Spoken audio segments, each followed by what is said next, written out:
Hey everyone, before the story begins, please subscribe to the channel if you want more intense, real-feeling stories about family, betrayal, and the kind of revenge that changes lives forever.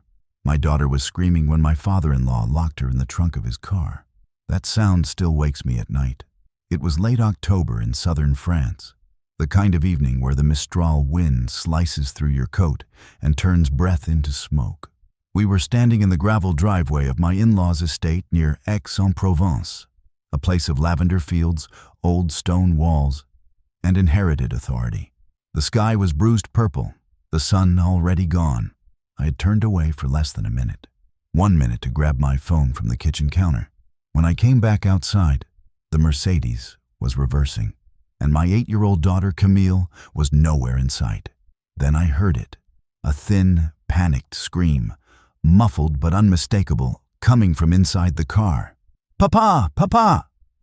Time fractured. I ran, slipping on the gravel, shouting her name as the trunk slammed shut with a heavy, final thud.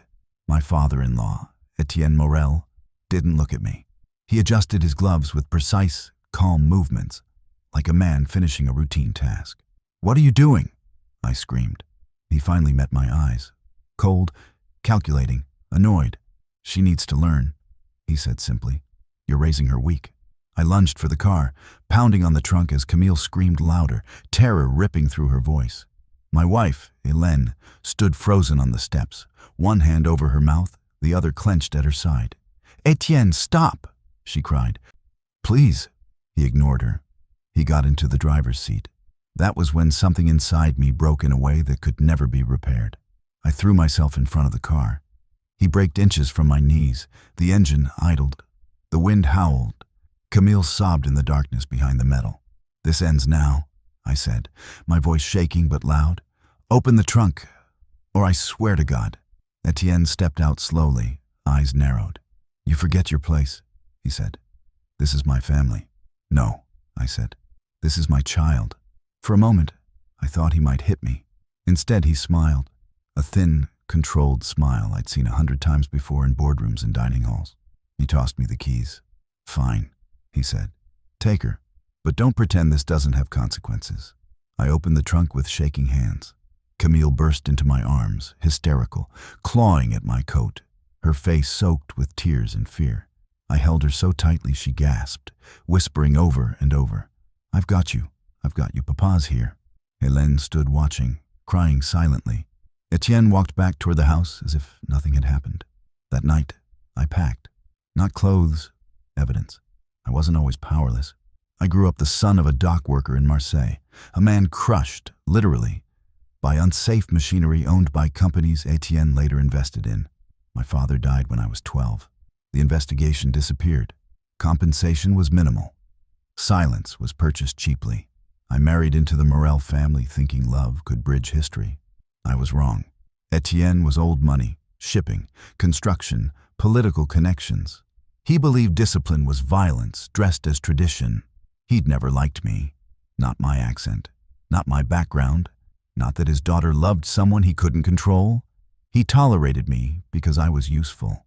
For 15 years, I ran logistics operations for his companies.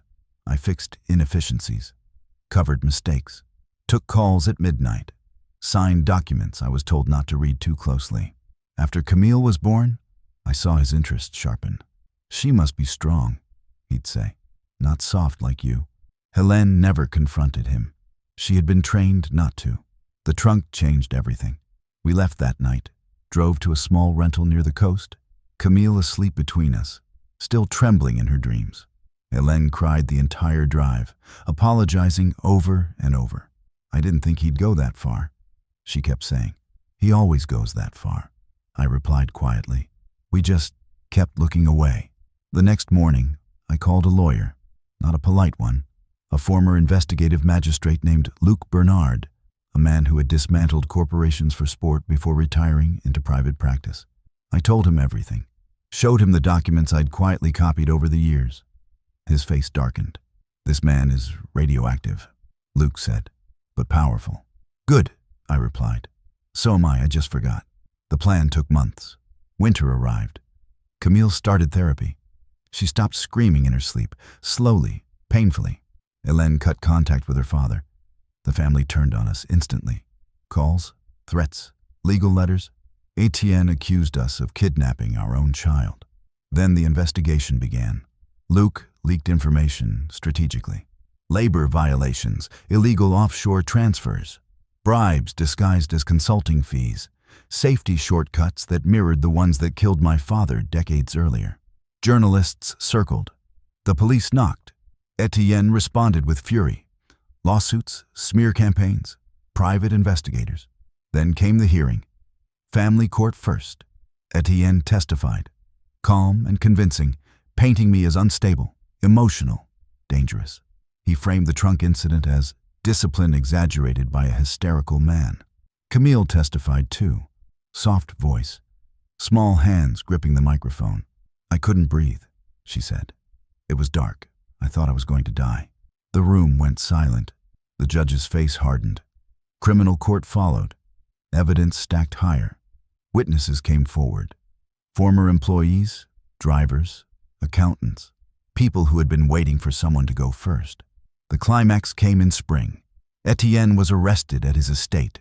Cameras captured him being escorted past the same driveway where my daughter had screamed.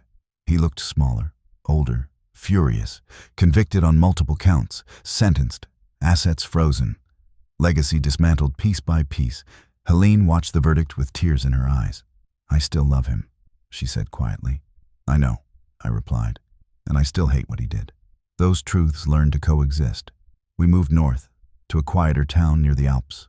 Camille laughs again, loudly, without fear. Sometimes she asks if trunks are safe now. I tell her yes.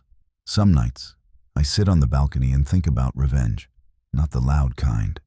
The kind that protects, the kind that ends cycles. My father never got justice, but my daughter got safety. And that, finally, was enough.